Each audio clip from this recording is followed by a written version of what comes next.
वेल, okay, fine. Word file पण तुम्हाला दिसत असेल. हा, वर्ड फाईल दिसतंय ना? हो की हो नाही? सर. हा, ठीक आहे. चला, कार बद्दल आज आपण चर्चा करणार आहोत. इंग्लंडचे हे फेमस इतिहासकार होते आणि इतिहासाचं खूप सारं त्यांनी अध्ययन केलं आणि या सगळ्या अध्ययनानंतर काही महत्वाचे प्रमेय, इम्पॉर्टंट प्रिन्सिपल्स त्यांनी शोधून काढले. ते त्यांचं बुक आहे, व्हॉट इज हिस्ट्री, छोटस.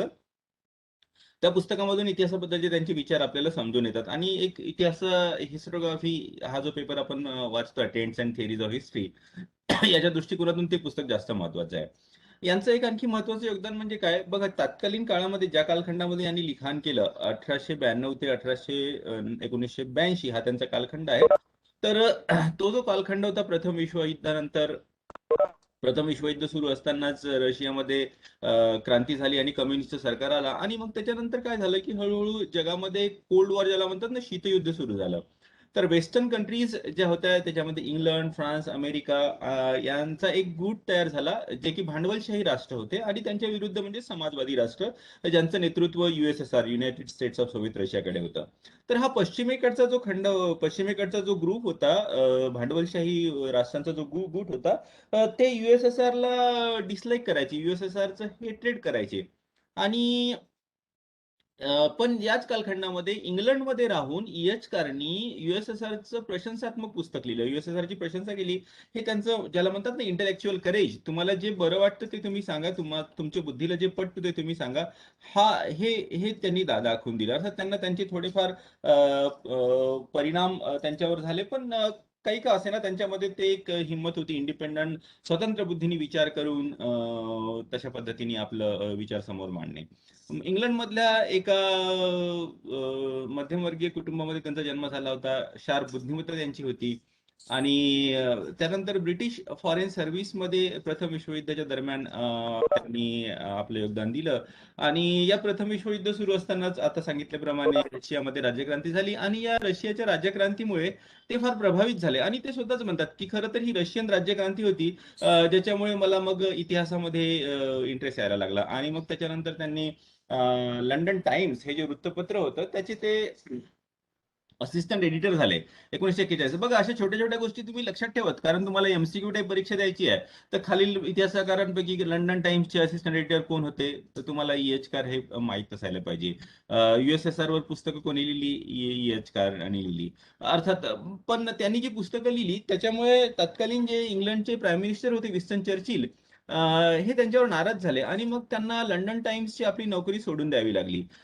त्यांची जी पुस्तकं आहेत, त्याचा सर्वसाधारणतः आढावा आपण घेऊया. 1924 ते 1926, सोशलिझम इन वन कंट्री, हे 3 खंडात्मक पुस्तक त्यांनी लिहिलं. 20 इयर्स ऑफ पीस, हे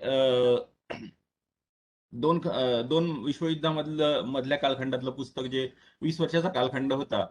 1919 मध्ये प्रथम विश्वयुद्ध संपलं आणि 1939 मध्ये दुसरं विश्वयुद्ध सुरू झालं. तर हा जो मध्यंतरीचा जो 20 वर्षाचा कालखंड होता, त्या कालखंडावर त्यांनी ही 2 पुस्तकं लिहिली, 20 इयर्स ऑफ पीस आणि 20 इयर्स ऑफ क्रायसिस, हे दोन्ही पुस्तकं लिहिली.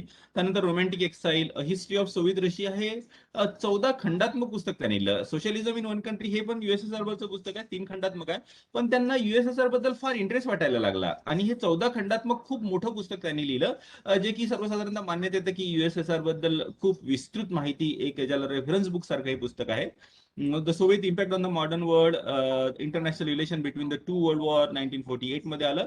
आणि आपल्या दृष्टिकोनातून जे महत्वाचं आहे, व्हॉट इज हिस्ट्री, हे छोटंसं पुस्तक आहे. खरं तर त्यांनी जे कॅम्ब्रिज विद्यापीठामध्ये भाषणं दिली होती, त्या भाषणाचं संकलन या पुस्तकामध्ये आहे. आणि हे पुस्तक आपल्यासाठी याच्यासाठी महत्वाचं आहे की संशोधकाचं काम कसं असतं, साधनांचं महत्व काय आहे, इतिहासाची प्रक्रिया, इतिहास लिखाणाची प्रक्रिया कशी असते, हे सगळं त्यांनी या पुस्तकामध्ये विश्लेषण करून सांगितलेलं आहे. तर रोमॅन्टिक एक्साईल, आता एकेका पुस्तकाबद्दल थोडी थोडी माहिती मी तुम्हाला सांगतो. द रोमॅन्टिक एक्साईल हे जे पुस्तक होतं, एक जे सोशलिझम, समाजवाद आणि कारणांचं मन बरंच प्रभावित झालं होतं. आणि मग अलेक्झांडर हार्गन नावाचे जे समाजवादी होते, त्यांच्याबद्दल हे पुस्तक आहे.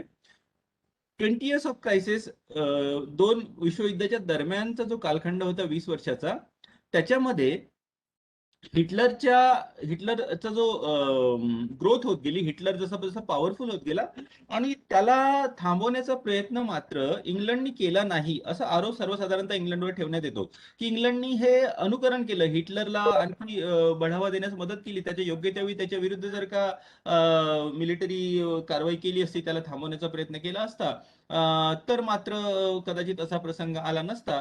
पण तरी इंग्लंडवर हा जे आरोप ठेवण्यात येतो, त्या आरोपाला हे बचावाचं काम करतात. ते सांगतात की पहिल्या विश्वयुद्धानंतर जर्मनीवर जे जुल्म करण्यात आले किंवा जर्मनीवर जे अन्यायकारक बंधनं लादण्यात आली, ती फार अन्यायकारक होती आणि त्याचीच प्रतिक्रिया म्हणून जर्मन लोकांनी हिटलरला समर्थन करायला सुरुवात केली. आणि इंग्लंड आणि हिटलरला समर्थन करण्यामागचं महत्वाचं कारण हे होतं की हिटलरचं खरं स्वरूप हे आणखी बाहेर यायचं होतं. ते द्वितीय विश्वयुद्ध जेव्हा सुरू झालं, तेव्हा त्याची आक्रमकता, त्याचं जीव जीव विरुद्धचा त्याचा जो द्वेष होता, हा फार मोठ्या प्रमाणात जगासमोर यायला लागला. त्याच्यापूर्वी मात्र तो इतका आक्रमक होईल असं इंग्लंडला कधीही वाटलं नाही. आणि म्हणूनच इंग्लंडनी हिटलरला आधी थांबवण्याचा प्रयत्न नाही केला. उलट इंग्लंडला चेंबरलिन जे होते इंग्लंडचे पंतप्रधान, त्यांना हिटलरबद्दल थोडी सहानुभूती वाटायची, कारण त्यांना वाटायचं की प्रथम विश्वयुद्धानंतर जर्मनीच्या लोकांवर फार अन्याय झालेला आहे. त्यांची बरीचशी जमीन हे ट्रिटी ऑफ वर्सायचा जो तह होता, त्या तहामधून युरोपीय राष्ट्रांनी हिसकावून घेतली आहे. त्यांच्यावर खूप मोठी युद्धाची खंडणी लादण्यात आलेली आहे. आणि त्याच्यामुळे मग जर्मनीच्या लोकांविरुद्ध कुठली ऍक्शन घेण्याची इच्छा इंग्लंडची नसायची, असं जस्टिफिकेशन आपल्या या 20 इयर्स ऑफ क्रायसिस या पुस्तकामध्ये कार देतात. त्यानंतर आधी सांगितल्याप्रमाणे सोशलिझम इन वन कंट्री हे 3 खंडात्मक पुस्तक आहे. आणि या 3 खंडामध्ये जसं पहिल्या खंडामध्ये रशियातली जी राज्यक्रांती झाली 1917 मध्ये, त्या राज्यक्रांतीच्या वेळी रशियाची सिच्युएशन कशी होती याचं विश्लेषण ते देतात. त्याच्यानंतर दुसऱ्या खंडामध्ये तिथे जे कम्युनिस्ट पार्टीचा जो उगम झाला, पार्टीचं ऑर्गनायझेशन कशा पद्धतीचं असायचं, कॉन्स्टिट्यूशन कशा पद्धतीचं असायचं, आणि मग पार्टीच्या त्या कम्युनिस्ट सरकारच्या अधिपत्याखाली रेड आर्मी याचं संघटन कसं करण्यात आलं याचं वर्णन ते करतात. आणि तिसऱ्या खंडामध्ये USSRची फॉरेन पॉलिसी, विदेश नीती काय होती याचं वर्णन ते करतात. या 3 खंड लिहून त्यांचं समाधान झालं नाही आणि मग त्यांनी रशियाच्या इतिहासावर खूप विस्तृत साधने गोळा केली. सुरुवातीला त्यांना वाटलं की आपण लवकरच हे काम संपवून टाकू, पण जसं जसं ते वाचत गेले, जसं जसं अध्ययन करत गेले, तसं तसं त्यांच्या लक्षात आलं की खूप मोठी साधनं आहे. आणि मग रशिया खूप मोठा देश आहे, भारताच्या भूखंडापेक्षा 7 पट मोठा आहे. आणि तिथे एवढी विविधता आहे, तर हे सगळे साधनं गोळा करून त्याचा इतिहास लिहिता लिहिता लिहिता त्यांना जवळजवळ 30 वर्ष लागले. त्यांना वाटलं होतं की मी 3 वर्षात कंप्लीट करील आणि काही खंड लिहिल, तर 30 वर्षाची अथक परिश्रम करून त्यांनी हे 14 खंडात्मक पुस्तक लिहिलं. जे की असं मानलं जातं की USSR वर जर का कोणाला खरंच फार गंभीरतेने संशोधन करायचं असेल, तर हे कारची पुस्तकं त्यांनी जरूर वाचावी. आणि तसंच आधी सांगितल्याप्रमाणे ते स्वतंत्र बुद्धीचे होते आणि इंग्लंडमध्ये जरी राहत होते, तरी त्यांना USSR कम्युनिस्ट सरकारच्या अधिपत्याखाली रशियाच्या लोकांची जी प्रगती झाली फार मोठ्या प्रमाणात, त्या प्रगतीची ते प्रशंसा करतात, USSRच्या नीतींची प्रशंसा करतात. आणि आता हे सगळ्यात शेवटचं जे बुक, ज्याची आपण आणखी थोडी विस्तृत चर्चा करणार आहोत, व्हॉट इज हिस्ट्री, ह्याचं मराठी भाषांतर पण झालेलं आहे, इतिहास म्हणजे काय. आणि हे त्यांचं कॅम्ब्रिज विद्यापीठात मध्ये JM ट्रिव्हलिन त्यांनी जे लेक्चर्स दिली होती, त्या लेक्चर्सचा हा संकलन आहे. 6 लेक्चर्स त्यांनी दिली होती. आणि त्यांच्या एक असं म्हणतात ना, खूप आपण अध्ययन केलं की त्या एक बर्ड आय व्ह्यू वरून एखादा पक्षी जसं पाहतं आणि त्याला सगळ्या गोष्टी दिसतात, खूप डिटेल जरी नाही तरी पण कुठे जंगल आहे आणि कुठे वस्ती आहे, कुठे पाणी आहे, पहाड आहे, हे सगळं त्यांना दिसून येतं. तसंच यांनी खूप सारं अध्ययन केल्यामुळे काय झालं की एक इतिहासाचं स्वरूप कसं असतं, इतिहासाची साधने इतिहासकार कशा पद्धतीने वापरतात, कसा कधी त्यांचा मिसयूज पण होऊ शकतो, या सगळ्या गोष्टीचं विवरण त्यांनी आपल्या पुस्तकामध्ये केलं. आणि मग याच्यामध्ये इतिहासाबद्दल त्यांचे जे काही मत आहे ते मी तुम्हाला सांगतो. Facts are basis of history. इतिहास, फॅक्ट्स जे असतात, तथ्य जे असतात, ते इतिहासाचे बेस असतात, इतिहासाचा पाया तो असतो. आणि इतिहासकार मात्र सगळीच साधनं वापरत नाही, तर तो काही साधनांना सिलेक्ट करतो आणि मग त्याचं इंटरप्रेट करतो, त्याचा अर्थ लावतो. फॅक्ट्स जे असतात, इतिहासाची साधनं, ते स्वतःहून बोलत नाही, तर इतिहासकार मात्र त्यांना बोलतं करतो. आणि इतिहासकार जेव्हा कुठल्याही साधनांना बोलतो करतो, तर तो आपल्या विश्वासाप्रमाणे आपल्या विश्वासाप्रमाणे त्या इतिहासाचा साधनांचा अर्थ लावत असतो. एक ऑब्जेक्टिव्ह निष्पक्षपणे इतिहास लिखाण करणं हे जवळजवळ कठीण आहे, कारण आपलं मन हे कुठल्या ना कुठल्या विचाराने प्रभावित होतं. ज्याप्रमाणे प्रत्यक्षवादी म्हणतात की ऑब्जेक्टिव्ह हिस्ट्री लिहायला पाहिजे, निष्पक्ष इतिहास लिहायला पाहिजे, पण निष्पक्षपणे इतिहास लिहिणं हे कठीण आहे असं इयचकार म्हणतं. इतिहासकार जो असतो तो आपल्या ज्या वातावरणामध्ये त्याची जडणघडण झालेली असते त्या वातावरणाने तो निश्चितच प्रभावी झाला असतो. आणि इतिहासाची ते व्याख्या करतात की history is an unending dialogue between past and present. तसंच ते सांगतात, बघा, आता जे जे सेंटेन्स मी सांगणार आहे त्या सेंटेन्स आपण नंतर पण जेव्हा पोस्ट मॉडर्निझम बद्दल जेव्हा जेव्हा चर्चा करू तेव्हा सुद्धा त्याचं अध्ययन आपण करू. तर बघा, हे सांगतात की इयचकार सांगतात की इतिहासकार ज्या गोष्टीला सत्य मानतो ते निश्चितपणे 100% सत्य असेलच असे नाही, तर तो त्याचा सत्याप्रतीचा दृष्टिकोन मात्र असतो असं इयचकार आपल्याला सांगतात. इतिहासकारांनी फक्त घटनांची नोंद करू नये, तर कारण मीमांसा जरूर करावी. हिस्ट्री हे काही सायन्स सारखं आपण अध्ययन करू शकत नाही. जे बी बारी किंवा तत्कालीन जे बरेचसे लोक होते ते प्रत्यक्षवादीच्या प्रभावाखाली इतिहास म्हणजे सायन्स आहे, इतिहास history is a social physics, हे आपण मागच्या सेमिस्टरमध्ये वाचलं आहे. पण इयचकार मात्र त्या गोष्टीला खोडून काढतात. ते सांगतात की असं शक्य नाही. आपण आरजी कोलिंगवूड बद्दल पण चर्चा केली आहे. आरजी कोलिंगवूड पण जसं म्हणतो ना की इतिहासामध्ये जे लोक असतात त्यांना आत्मा असतो आणि आपला पण आत्मा असतो, आणि त्यामुळे आपण त्यांच्याशी जुळून जातो. आणि तसंच इयचकार पण म्हणतात की इतिहासाला आपण सायन्स सारखं अध्ययन करू शकत नाही. There is a difference in a way science is studied and there is a difference in a way history is being studied. History हा भविष्य, फ्युचर प्रेडिक्ट करू शकत नाही. आणि इतिहास म्हणजे काय, आतापर्यंत एक प्रदीर्घ संघर्ष करून मनुष्याने जो नेचरवर, आपल्या आजूबाजूच्या नेचरवरती, प्रकृतीवरती जे आपलं आधिपत्य स्थापित केलेलं आहे त्याचा आढावा आहे असं ते सांगतात. आता बघा, साधनांवर आपण विश्वास 100% ठेवू शकत नाही, हे ते सांगतात. उदाहरणार्थ ते उदाहरण देतात स्टेट्समॅन आर्काइव्ह. साधने कशी थोडीशी ट्रबलसम असू शकतात किंवा साधने कशी 100% विश्वसनीय असू शकत नाही, याच्याबद्दल ते सांगतात की जेव्हा जर्मनीमध्ये प्रथम विश्वयुद्धानंतर वायमार रिपब्लिक आलं, त्या वायमार रिपब्लिकचा जो फॉरेन मिनिस्टर होता त्याचं नाव होतं स्टेट्समॅन. आता या स्टेट्समॅननी याचं जे ऑफिस होतं त्या ऑफिसमध्ये खूप सारे कागदपत्र, तत्कालीन कागदपत्र आपल्याला मिळाली आहे, जे की स्टेट्समॅनच्या सेक्रेटरीने, त्याच्या सचिवाने लिहून ठेवलेली आहे, आणि याला स्टेट्समॅन आर्काइव्ह म्हटलं जातं. आर्काइव्ह म्हणजे काय, जिथे हस्तलिखित असतात, ज्याचं आपण अध्ययन करतो. इतिहासाचे संशोधक त्याचं अध्ययन करतात. त्या स्टेट्समॅन आर्काइव्ह बद्दल हा इयचकार उदाहरण देतो आणि याच्यामध्ये सांगतो की स्टेट्समॅन जो होता, वायमार रिपब्लिकचा जर्मनीमध्ये जे एक सरकार आलं होतं प्रथम विश्वयुद्धानंतर, त्या सरकारचा विदेश मंत्री होता. तर हा विदेशात जाऊन किंवा आपल्या देशामध्ये वेगवेगळ्या देशाच्या विदेश मंत्र्यांची भेट घ्यायचा, आणि मग त्यांच्याशी मीटिंग झाल्यानंतर तो बाहेर यायचा मीटिंगमध्ये, आणि मीटिंगमध्ये नेमकं काय घडलं हे आपल्या सेक्रेटरीला सांगायचा. आणि मग सेक्रेटरी स्टेट्समॅननी जे सांगितलं ते लिहून ठेवायचा.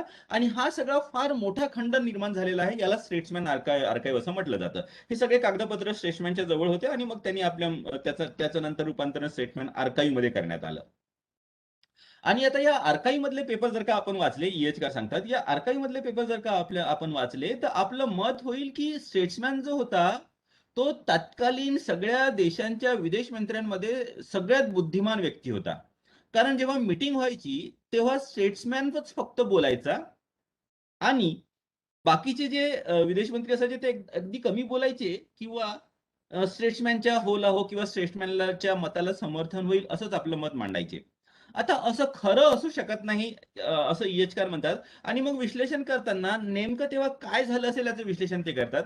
ते सांगतात की स्टेट्समॅनचं आणि एखाद्या समजा स्टेट्समॅन जर्मनीचा होता आणि एखादा समजा इंग्लंडच्या विदेश मंत्र्याची जर काही मीटिंग झाली असेल, ते मीटिंग मध्ये दोघेच असायचे. ती सिक्रेट मीटिंग असायची, कॉन्फिडेन्शियल मीटिंग असायची.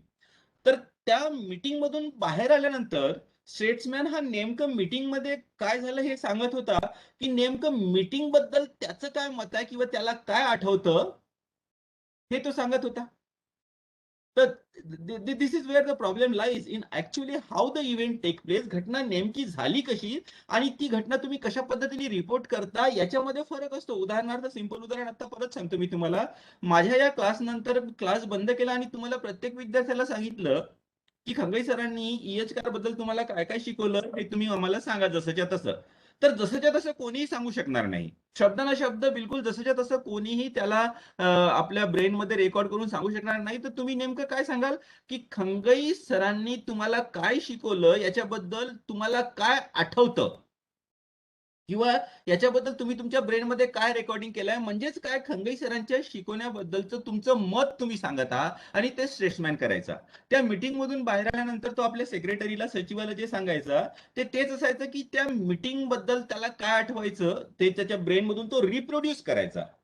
त्याच्या ब्रेन मधून तो परत ते उभं करायचं, त्याची रचना करायचा. पण ती रचना असते, ती जसंच्या तसं त्याची कॉपी मात्र नसते. आणि त्याच्यानंतरची प्रक्रिया काय होते, की सेक्रेटरी हा आपल्या स्टेट्समॅनचं, त्या विदेश मंत्र्याचं बोलणं ऐकून घ्यायचा आणि मग त्याच्यानंतर तो जेव्हा आपल्या ऑफिसमध्ये जायचा तेव्हा तो हे सगळं लिहून ठेवायचा. तर आता इथे सुद्धा परत प्रॉब्लेम आला, कारण स्टेट्समॅननी नेमकं जे गोष्ट सांगितली जशीच्या तशी तो लिहू शकणार नाही. उदाहरणार्थ आत्ताच्या क्लास नंतर तुम्ही जसंच्या तसं खंगई सरांचे शब्दचे शब्द लिहू शकणार नाही. तर तुम्हाला जेवढं आठवेल किंवा माझ्या शिकवण्याबद्दल तुमचं जे मत आहे तेच तुम्ही लिहून ठेवाल. तसंच स्टेट्समॅनचा सेक्रेटरी स्टेट्समॅननी नेमकं सांगितलेलं सगळ्याच्या सगळं जसं तसं न लिहिता तो आपल्या ब्रेनमध्ये रिकन्स्ट्रक्ट करायचा, परत त्याची रचना करायचा आणि मग ती रचना तो लिहून ठेवायचा. तर तुम्ही जे नेमकं लिहिता ते तुमची पुनर्रचना असते. तुमचं निश्चित हे त्या घटना झाली कशी हे आपण निश्चितच सांगू शकत नाही. आपण ती घटना पुनर्रचना करून मग सांगत असतो. तर हेच यचकार आपल्या लिखाणामधून सांगण्याचा प्रयत्न करतात, की साधनं तत्कालीन जरी असली, स्टेट्समॅन हा प्रत्यक्ष मीटिंगमध्ये उभा जरी असला, प्रत्यक्ष मीटिंगमध्ये भाग घेणारा जरी असला, तरी पण स्टेट्समॅननी सांगितलेलं 100% खरं असेलच असं आपण त्याच्यावर अंधविश्वास मात्र ठेवू शकत नाही. तर त्याची पडताळणा करून पाहणं आवश्यक असते, की स्टेट्समॅन कदाचित अवास्तव स्वतःची स्तुती करत असेल किंवा आपल्या देशाला जे बरं पडेल त्याच गोष्टी तो सांगत असेल. आणि मग त्याच्यानंतरचं त्याचं एक स्टेटमेंट महत्वाचं आहे, a historian should not be the slave और मास्टर ऑफ द सोर्सेस. म्हणजे इतिहासकार हा साधनांचा गुलाम नसावा, तसंच साधनांना त्यांनी गुलामासारखं वागवू नये. याचा अर्थ काय,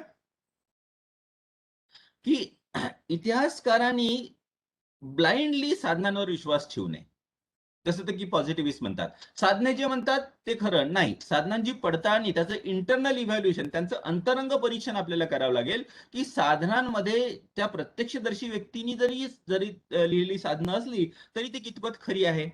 तसंच historian should not be the master of the sources. हिस्टोरियननी, इतिहासकारांनी साधनांना आपल्या गुलामासारखं सुद्धा वागू नये. याचं म्हणणं काय, म्हणजे मला काय निश्चित प्रूव्ह करायचं आहे हे मी आधीच ठरवलं आहे आणि माझ्या मताला समर्पक साधने फक्त मी उचलतो आणि मग त्याचं तसं इंटरप्रिटेशन करतो. म्हणजे मी म्हणजे काय, साधनांना मी गुलामासारखं वापरतो आहे. माझं मत हे निश्चितपणे लोकांवर आणण्यासाठी किंवा माझं मत हे साबित करण्यासाठी, असं यचकार आपल्याला कॉशन करतात, आपल्याला वॉर्निंग देतात, की दोन्ही गोष्टी करू नये. साधनांचा गुलाम पण असू नये, साधने जे सांगतात ते 100% खरं मानू नये, पडताळून पाहावा.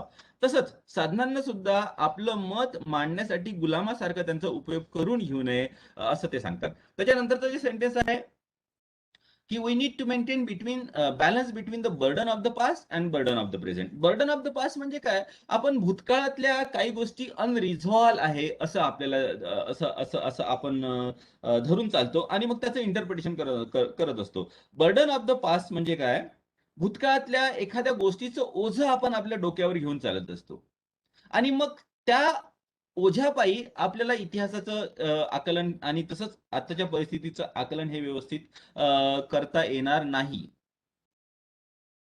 उदाहरणार्थ, याचं उदाहरण थोडंसं सांगणं कठीण आहे, थोडंसं सेन्सिटिव्ह होऊन जाईल हा इश्यू, पण तरी मी थोडंसं सांगण्याचा प्रयत्न करतो. बर्डन ऑफ द पास्ट म्हणजे काय, मध्यकाळात समजा ही ही गोष्ट बरोबर आहे, की मध्य काळामध्ये किंवा प्राचीन काळामध्ये उच्च जातीचे, उच्चवर्णीय लोक जे असायचे, त्यांच्याकडनं जे निम्नवर्णीय खालच्या जातीचे लोक असायचे त्यांच्यावर फार अत्याचार व्हायचे. पण ती गोष्ट खरी जरी असली तरी तीच गोष्टीचं बर्डन ठेवून जर का आपण आजचे रिलेशन सुद्धा इंटरप्रेट करण्याचा प्रयत्न केला आणि आज सुद्धा एखादा उच्चवर्णीय व्यक्ती जर का असला, तो निम्न वर्णीय लोकांसाठी किंवा एखाद्या शूद्र जातीमध्ये जन्मलेल्या व्यक्तीसोबत जर का व्यवस्थित वागत नसेल, किंवा वाईस वर्षा होत असेल, किंवा तो जो शूद्र जातीत जन्मलेला व्यक्ती असेल, त्याला त्याला जर का वाटत असेल की नाही, याच्या पूर्वजांनी माझ्या पूर्वजावर फार अन्याय केलेला आहे, म्हणून मी आता याच्याशी चांगलं वागणार नाही, तर याला म्हणतात बर्डन ऑफ द पास्ट. म्हणजे काय, भूतकाळातल्या होऊन गेलेल्या गोष्टी तुम्ही एक बर्डन सारखे आपल्या डोक्यावर घेऊन पुढे चालत आहात. तसंच बर्डन ऑफ द प्रेझेंट.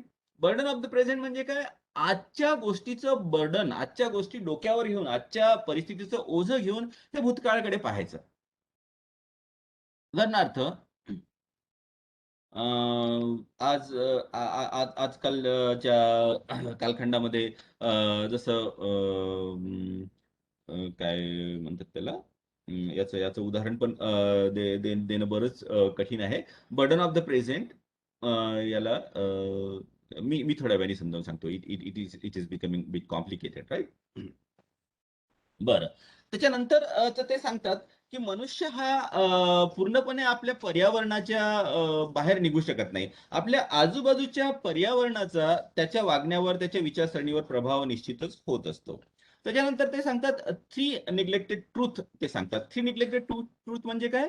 आणि यालाच ते कोलिंगवूड हायपोथेसिस म्हणतात. खरं तर हे जे थ्री निग्लेक्टेड ट्रूथ जे आहे, त्याचा रेफरन्स कोलिंगवूडनी आपल्या पुस्तकामध्ये दिला होता, आणि त्यालाच रेफर करून हे कोलिंगवूड हायपोथेसिस म्हणून ते सांगतात. आणि मग ते सांगतात की the fact of history never come to us as as pure. म्हणजे काय, इतिहासाचे जे तथ्य असतात ते जसे तसे आपल्या समोर येत नाहीत. जसं की आता त्या स्टेटमॅन आर्काईव्हचं मी उदाहरण सांगितलं, ते आपल्याकडे हिस्टोरियन कशा पद्धतीने लिहितात त्याच पद्धतीने येतात. इतिहासाचं अध्ययन जर का आपल्याला करायचं असेल, तर नीड ऑफ इमॅजिनेटिव्ह अंडरस्टँडिंग. आपल्याला एक इमॅजिनेशन, आपली विचारशक्ती फार स्ट्रॉंग पाहिजे, जे जे तेव्हाच आपण साधनांचं व्यवस्थित अध्ययन करू शकू. आणि अ, भूतकाळाचं अध्ययन हे सर्वसाधारणतः आपण आजच्या दृष्टिकोनातूनच करतो.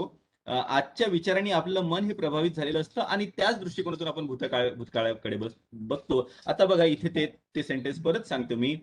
Burden of the present. Burden of the present म्हणजे काय, आजच्या विचारसरणीनी किंवा आजच्या परिस्थितीनी प्रभावित होऊन भूतकाळाचं निर्णय घेणं. उदाहरणार्थ, आजकालच्या राजनीतीमध्ये समजा तुम्हाला एखाद्या विशिष्ट जाती जमातीच्या लोकांना संघटित करायचं असेल, त्यांची मतं पाहायची असतील, तर तुमचं मन हे आजच्या प्रॉब्लेमनी किंवा आजच्या स्वार्थाने प्रभावित झालेलं आहे.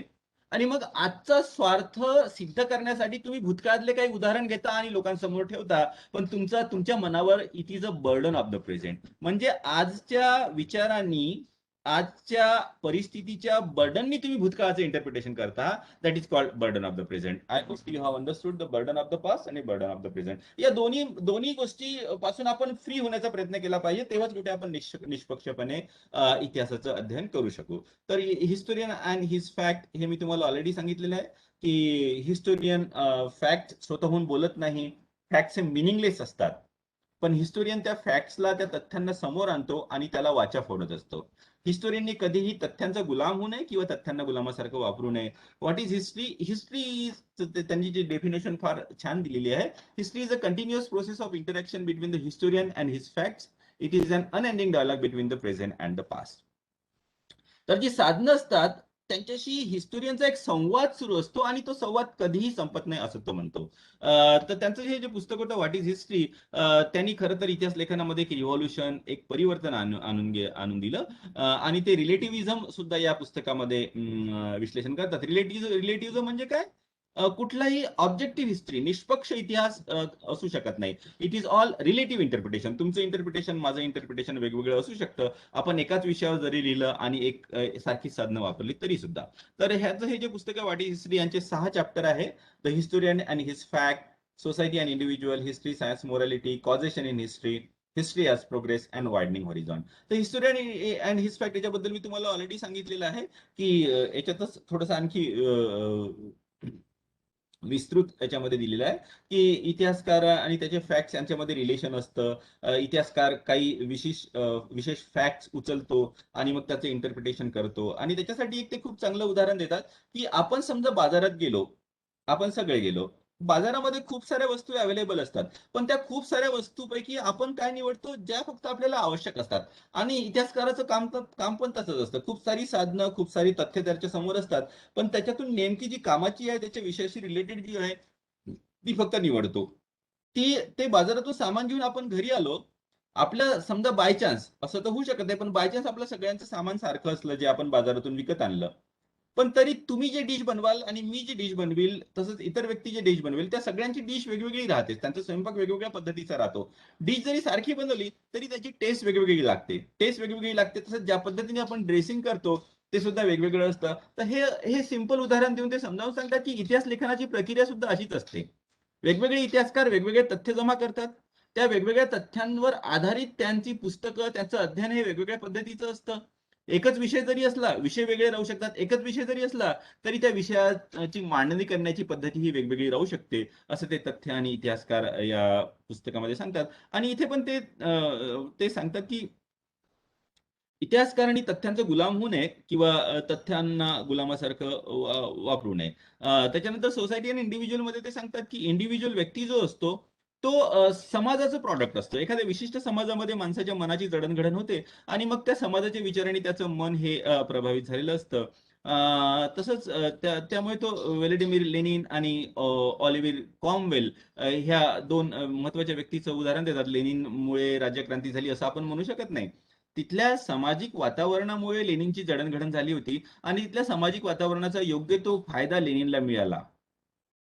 अ, त्यामुळे एखाद्या विशेष व्यक्तीला अवास्तव महत्व आपण देऊ शकत नाही. उदाहरणार्थ एम्परर निकोलस झार जो होता, निकोलस टू रशियाचा, त्याच्या मूर्खपणामुळे राज्यक्रांती झाली असं आपण म्हणू शकत नाही. तत्कालीन सामाजिक परिस्थिती हळूहळू तयार होत होती. आर्थिक परिस्थिती हळूहळू तयार होती आणि नेमकं तेव्हा निकोलस तिथे झार होता आणि त्याच्या मग रिव्होल्यूशन घडवून आणण्यामध्ये तो एक कारणीभूत ठरला. पण पूर्णपणे तो रिव्होल्यूशनला उत्तरदायी होता, जबाबदार होता, असं आपण ठरू शकत नाही. इतिहास हा सायन्स सारखा आपण शिकू शकत नाही असं तो म्हणतो. इतिहासाच्या लिखाणामध्ये कॉजेशन कारणमीमांसा ही अत्यंत महत्वाची असते. अ, मनुष्याने निसर्गावर मात करून कसा स्वतःचा विकास घडवून आणला याचाच अकाउंट म्हणजे हिस्ट्री, याचंच अकाउंट म्हणजे याचंच लिखित प्रमाण म्हणजे इतिहास असं तो म्हणतो. वाइडनिंग होरिझॉन, इतिहासाचं जी कॉम्प्लेक्सिटी आहे, इतिहासाचा जो दायरा आहे, इतिहासाचे जे विषय आहे ते फार मोठ्या प्रमाणात वाढत चाललेले आहे, अशा पद्धतीने तो आपले विचार मांडतो. हा, तर ठीक आहे. हे इयचकार बद्दल एवढं पुरे आहे. त्यांची महत्वाची पुस्तकं व्हॉट इज हिस्ट्री, इतिहासकारांनी तथ्याचा गुलाम असू नये, तथ्यांना गुलामासारखं वापरू नये, हे ते सांगण्याचा प्रयत्न करतात. Burden of the past, burden of the present, भूतकाळातल्या गोष्टी किंवा वर्तमान काळातल्या गोष्टी हे कुठलंही ओझं घेऊन माणसानी पुढे जाऊ नये, इतिहासकारांनी पुढे जाऊ नये, हे ते सांगण्याचा प्रयत्न करतात. History is an unending dialogue between past and present, ही त्यांची महत्वाची डेफिनेशन आहे. स्टेटमॅन आर्काईव्ह बद्दल त्यांनी सांगितलं की आपण साधनांवर कसा पूर्णपणे 100% विश्वास ठेवू शकत नाही. सोव्हिएत रशियनवर त्यांनी इतिहास लिहिला. ते लंडन टाइम्सचे असिस्टंट एडिटर होते आणि विन्स्टन चर्चिल सोबत त्यांचे मतभेद झाल्यामुळे त्यांना तिथून राजीनामा द्यावा लागला. हे महत्वाच्या गोष्टी आपल्याला ईएचकार बद्दल माहिती पाहिजे. तर ईएचकार बद्दल इथे सांगून झालं. तुम्हाला काही शंका असेल तर तुम्ही मला विचारू शकता. आवाज क्लिअर नव्हता का? क्लिअर होता सर. होता ना? हा, ऋषिकेश कडून मेसेज आला, तर ऋषिकेशला कदाचित काही प्रॉब्लेम